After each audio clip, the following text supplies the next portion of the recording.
Welcome to the Natural Parents Podcast, where we will cover all things faith, health, family, and wealth through a biblical perspective of putting things in life that matter most back into order. We're reminded of Matthew 6:33, where Jesus said, "But seek first the kingdom of God and his righteousness, and all of these things shall be added to you." Join us each week as we focus on what truly matters most in this life and passing those values on to the next generation. This is the Natural Parents Podcast with Ryan and Abby Hukin. All right, guys, I am very excited to share with you this week a very special guest on the podcast. We have Victoria, and she's from VN Nutrition, or you can find her on socials. It's Flow Fertility Nutrition. We're going to be talking about all things fertility, dietary guidelines, things that are affecting fertility rates, all that kind of stuff. PCOS. There's a lot to unpack in this podcast, and I can't wait to introduce you to Victoria. Victoria, would you please give us a little bit of your background and what it is that you do? Yeah, I am a registered dietitian, and I have a background in functional nutrition with a specialty in fertility. And I have a virtual practice based here in St. Louis, and I work with women and couples who come to me because they are having fertility struggles. And I help them with nutrition and lifestyle and personalized plans to help the women have more regular cycles, improved ovulation, and ultimately optimize their fertility and help them conceive naturally. And with that, I also see couples, so I can also help dad also improve his health in hopes of better fertility as well. I love that so much. I mean, obviously what we stand for with the Natural Parents Company aligns so wholly with this. People oftentimes come to our side of things, if you will, after baby, right? And they're like, wait, I want to be healthy and I want to put stuff in order and I want to make sure that life is very intentional with my kid and different things like that. But that doesn't maybe necessarily address the concern or the struggle that people are having ever initially conceiving and with their fertility and their hormone balancing and couples at large. So share with me a little bit, how and why did you start this journey that you're on? So it's very personal to me.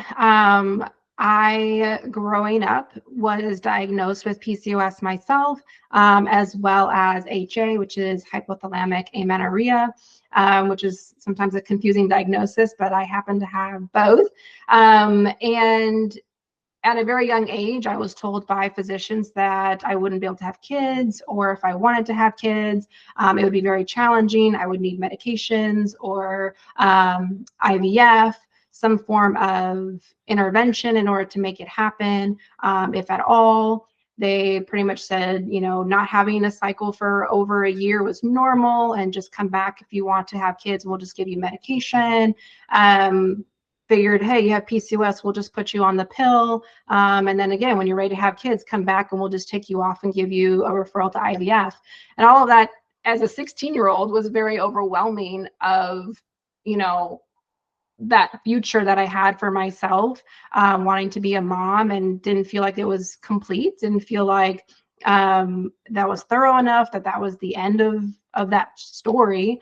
And so I went to school and decided to become a dietitian. And I knew right away that I wanted to take that a step further and go into what we call like functional health or functional nutrition, and dove into that specifically with women's health, so that I can essentially learn all I can for my own benefit, but also help others who are struggling with the same things.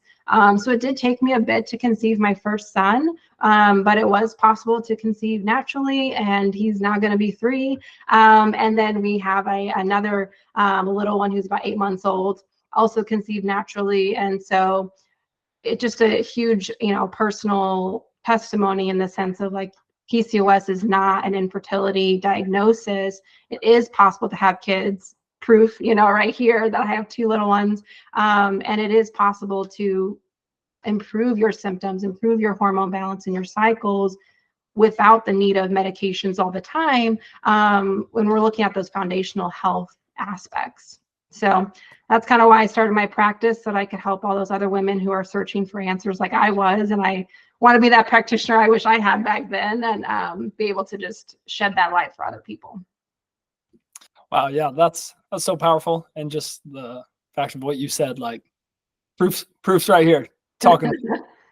And I feel like, just knowing a bit about our audience, we might both have a young woman who's in that situation right now, but also a mom with children that are about that 14, 15, 16-year-old age where maybe they're encountering this. How much different do you think it might have been in your life? Or again, not to say we'd go back and do it differently. I think the journey that we're on is the one that God's put us on for a reason. But like, how much of what you do is your heart ache and long for that situation where it's like, man, they just told me at 16, just like take this medication, do this thing, and go on about it. Like, what if you existed for that person, Yeah, that you absolutely. are? I agree. Like, looking back, obviously it led me to where I am, and God called me to be a dietitian in this space. And looking at my story, I'm like, this is why I do what I do. But looking back, without having a cycle for so long, thinking that was normal, what could that have done to my hormone status? What could that have done to my overall health? PCOS is it's not just an ovarian issue, it's a metabolic issue. People kind of think of it's only being an ovarian issue. And so had I known earlier, I tell people it's a marathon with PCOS. You don't just take one supplement and, boom, it's gone. There's no cure. It's just about management. So what could my health status look like if I started those things when I was 16 and not when I was 24 looking to start a family? You know, I tell people that like I had to have a sit down talk with my now husband when we were dating, like, hey, I see this being a serious relationship, but I may not be able to have kids, because that's how that's what I was told, right? Like, when you believe that because that's what you were told, that's what what you're expected to believe. That's really hard to have that conversation when you know that your spouse to be also wants children and you want children. So having, looking back, if I had been able to address those things earlier, I would have been able to come into those conversations like, hey, I have this, but I know how to manage it. I have a team around me. I have someone supporting me and teaching me about my body, things that I didn't learn in middle school, right? They don't teach you about these kind of things in school. So I feel like it would have been a lot different. And I wouldn't have probably taken so long to get pregnant the first time. And, I've had a loss as well. So I can relate to people who've had miscarriages and how heartbreaking that is. And with PCOS, you are at an increased risk of miscarriage just based on the nature of the condition. So there's a lot of things that I had wished I had known earlier. And it could have changed a lot. But like you said, now we're here, and I take that, and now hopefully I can be those practitioners for maybe young girls looking to start their journey early, or maybe somebody who's already in that family planning stage and they're looking for that support. Yeah, that's awesome. So let's dive into that a little bit. Let's go back to get into some of the stuff that you do now know. What is PCOS? How does that affect, fertility, hormone balance? You touched on it being, not this isolated thing. Very few things in our health or our symptoms, things we arise. We talk about that on here all the time, are one-off isolated events. I don't care if it's headaches or little toe pain or PCOS. It's not just a one root fix issue, one pill fix issue. So tell me a little bit, give our listeners some information. What is PCOS? How does it affect fertility and hormones and things like that? Yeah. So PCOS is polycystic ovary or ovarian syndrome, and syndrome means a collection of symptoms. And it's not just an ovarian problem like the name suggests. It is actually a hormonal and metabolic issue, like I said earlier. And it's extremely common.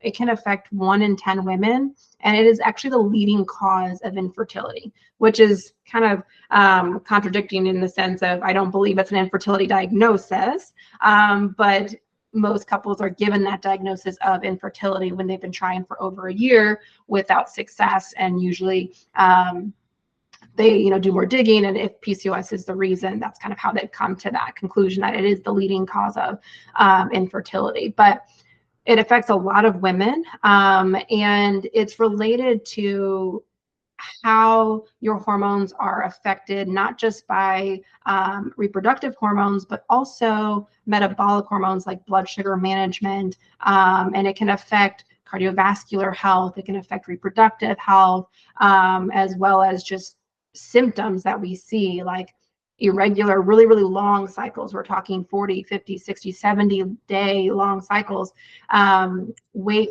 gain or weight loss resistance, hirsutism, which is like facial hair or male pattern hair loss on the scalp, acne, fatigue, mood swings, oily skin, which can contribute to that acne, anxiety, depression, a higher risk of metabolic syndrome, diabetes, type 2 diabetes, cardiovascular health issues, like I mentioned, fatty liver disease, and miscarriage risk and infertility rates. So it affects a lot more than just hormones.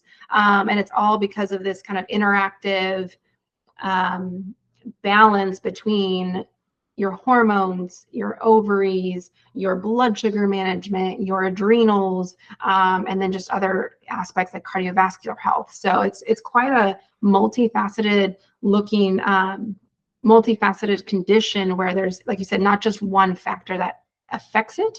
There's a genetic risk, but there's also so many other things that lead to symptoms. And then for diagnosis, right now we have what's called the Rotterdam criteria that most practitioners use. So you have to have 2 out of the 3. And this is why it can be a little bit confusing. You have to have, so the 3 criteria are absent or irregular cycles, polycystic ovaries seen on ultrasound, and high androgens or symptoms of high androgens. Androgens are going to be like your testosterone, but also your DHEA, DHEAS, androstenedione, DHT, things like that. And so most people think of testosterone as the most common androgen. So elevated androgens, irregular cycles, or polycystic ovaries, which is why the name is so confusing, because if you only need 2 out of the 3, you technically don't even need to have polycystic ovaries to have PCOS. And that's why diagnosis can be kind of confusing, because it's actually natural to have cysts in our ovaries. You can have, 6 to 12 follicles or cysts on your ovaries every month, all the time. That's part of how your body gets ready for ovulation. So it's a kind of, there's a lot of talk of, do we rename this condition, because it doesn't really reflect what's going on when we just say polycystic ovaries. There's so much more underneath the surface. But that's kind of what we have right now. I think a lot of people prefer different diagnostics, more lab work. As you can hear, and people probably know, that PCOS is related to blood sugar dysregulation, insulin resistance, blood sugar is not even part of the criteria for diagnostics right now. And so there's just a lot of talk about, like, how can we make this a better diagnostic process so that we're not missing it, but also we can better help manage PCOS for women, because there's actually different presentations that we see with PCOS, which again just clouds everything even more, despite how common this condition is. Yeah, I could definitely see that. The complexities of it bring forth, I think, well, if I were to term it like a rabbit hole, right? So we're gonna chase this thing, or we're gonna chase this symptom, or this piece of the syndrome, right? Because it's a collection of these different symptoms, like that, as opposed to, looking at the broader picture of what's really going on. And so I think what you're doing, 1, is amazing.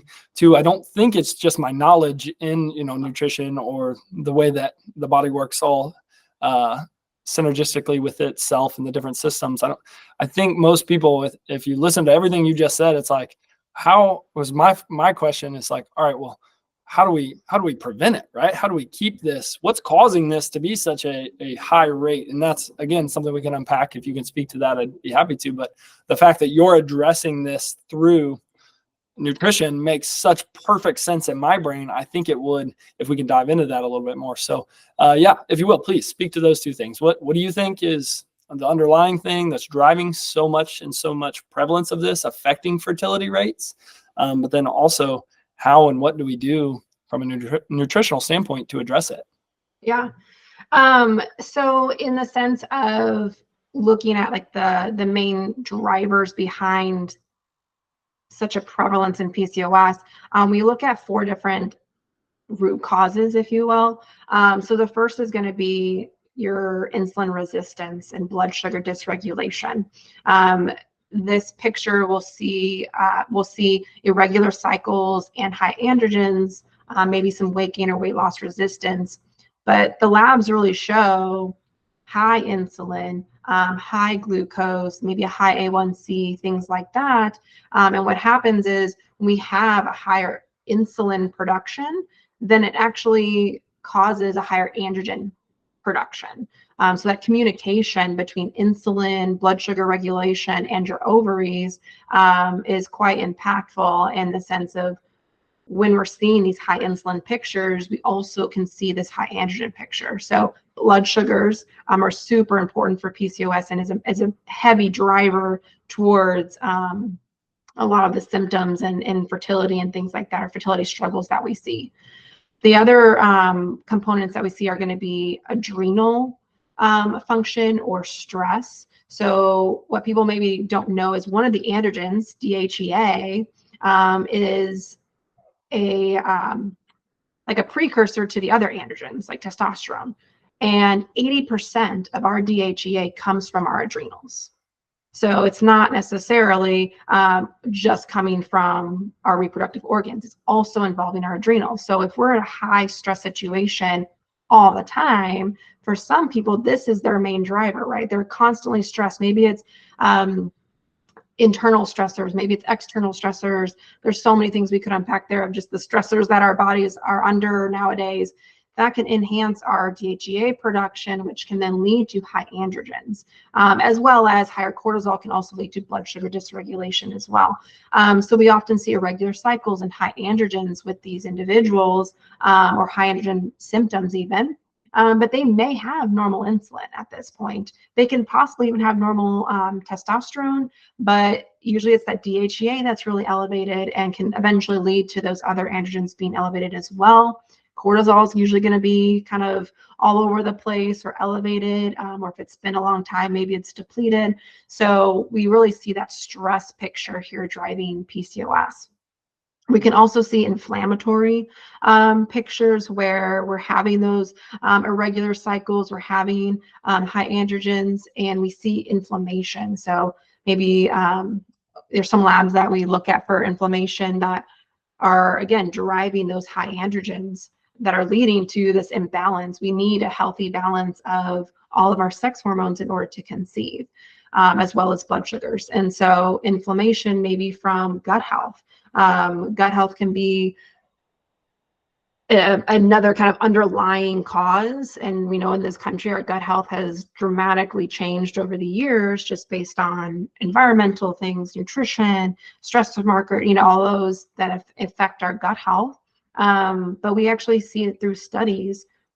Women with PCOS are more likely to have gut imbalances, primarily like that bad bacteria, than women who don't have PCOS. And so they're going to be at greater risk of inflammation and other issues and higher androgens being created because of this inflammatory picture, really looking at those drivers found in the gut. And then there's a kind of a fourth one that we see that is a little bit different, but it's post-hormonal birth control. So there's such thing as what we call an androgen rebound, where once you discontinue hormonal birth control, you can kind of get this rebound of androgens that give you symptoms of PCOS, like irregular cycles, acne, fatigue, things like that, that sometimes can be better resolved just because of that rebound effect. But the other ones are the ones I see the most commonly with just those drivers of inflammation, blood sugar dysregulation, and adrenal status. And so how do we manage those? Well, really it comes down to, well, what kind of presentation do you have, right? What is your specific root cause for your PCOS symptoms? And that's how we really guide our management.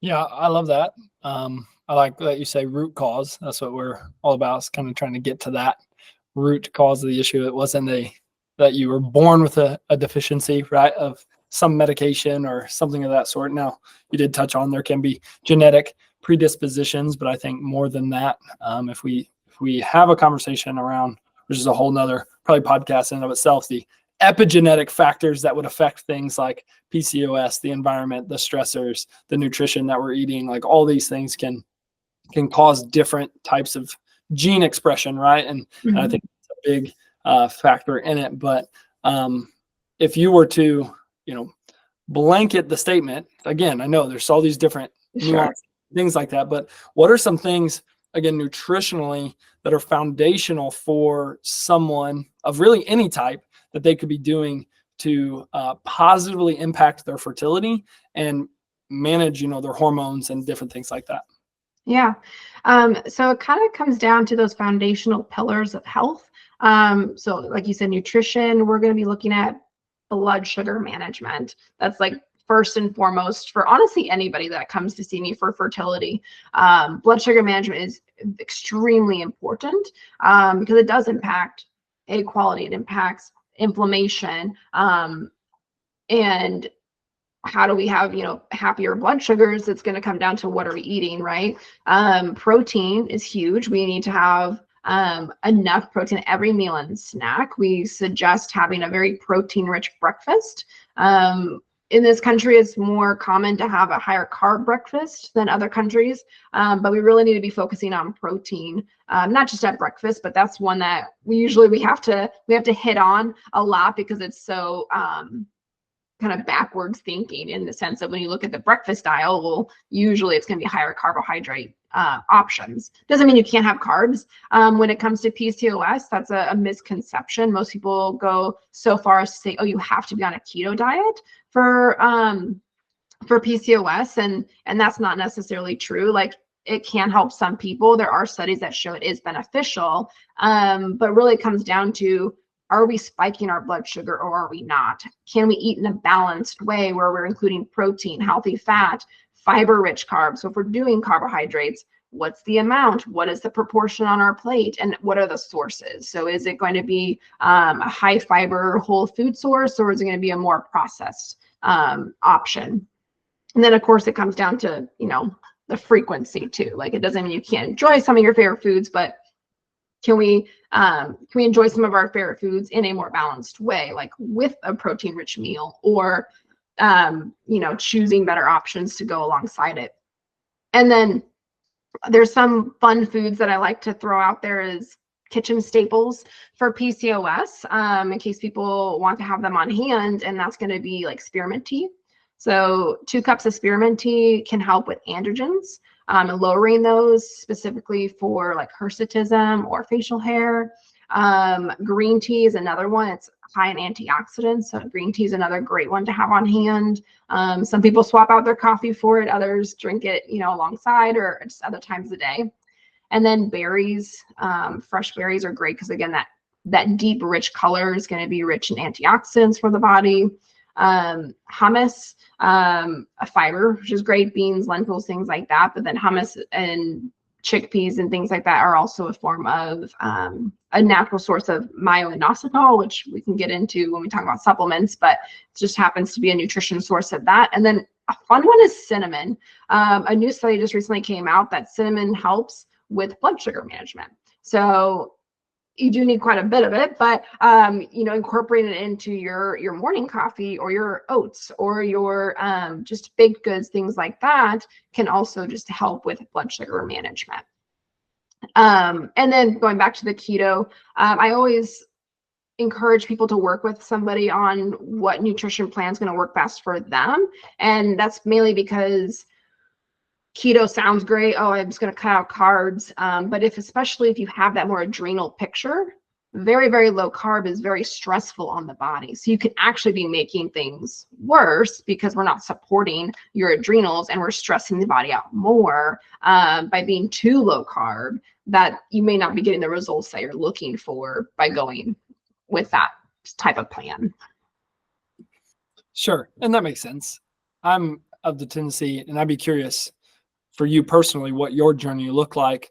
I think we have good motive whenever we think, well, I'm going to change everything today. Like, I've heard this, I've heard enough. I think this is what I'm dealing with. I'm changing.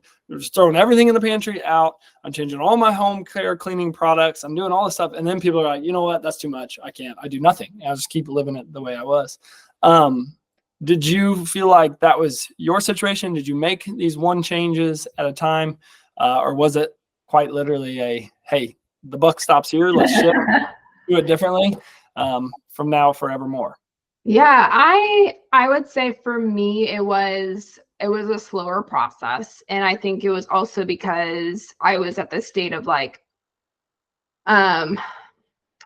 trial and error, because I didn't have that practitioner to be like, based on your labs. No one ran labs for me. No one was telling me kind of what direction to go. So it was like, oh, okay, well, maybe it's this, maybe it's that. And so I did start off with more of that low carb until I found out that I have more of that adrenal picture and realized that I was actually making things worse.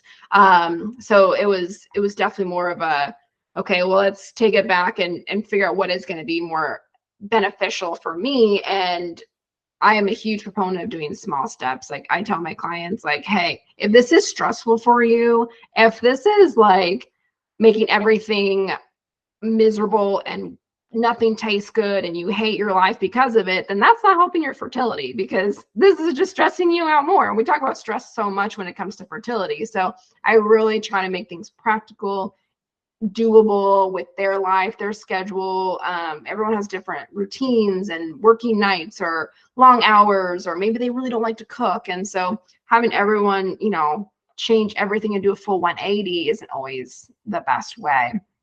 And so I always say, pick one thing, master it, then move on. And that's where I usually start with that blood sugar management. We really got to focus on that. And then we can build up and do,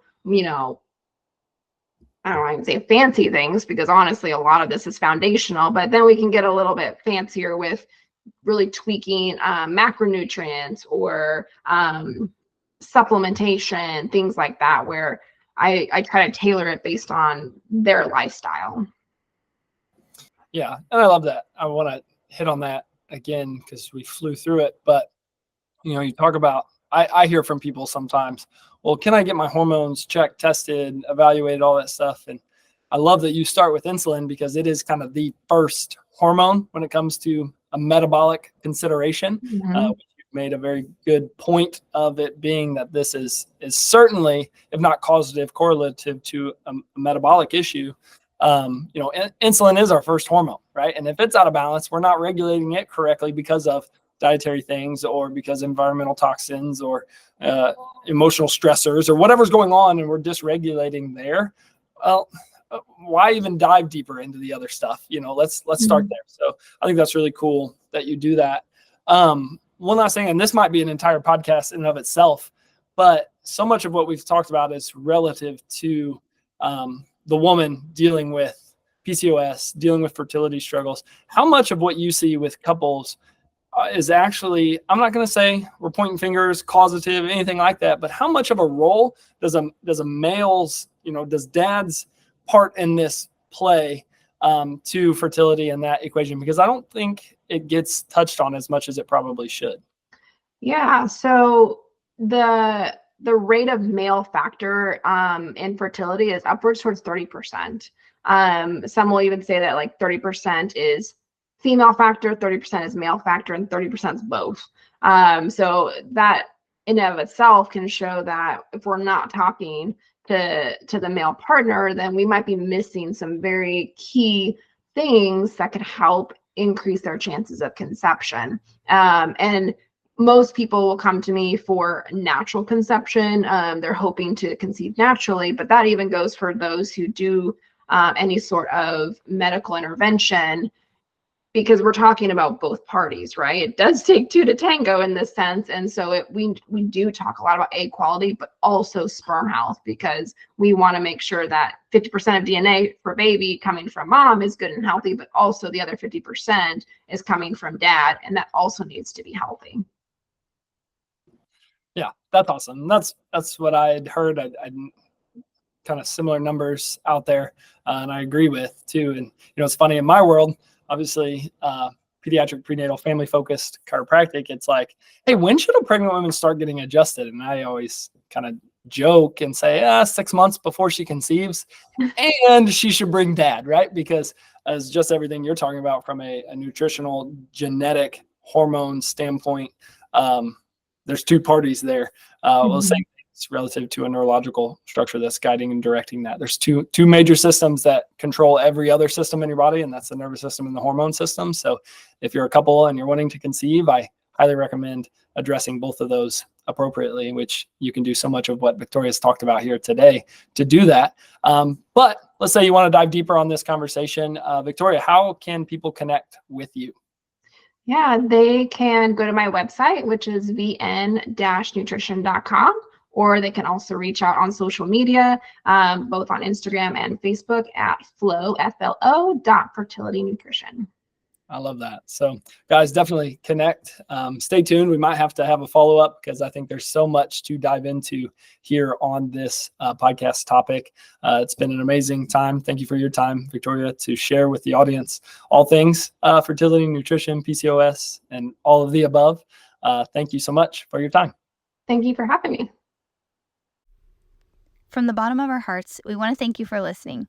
If you enjoyed this podcast, please share it with someone you know and leave a review. By doing so, we're able to grow this community of amazing people just like you and raise a generation of children that know God and do His will on earth. We'll see you next time.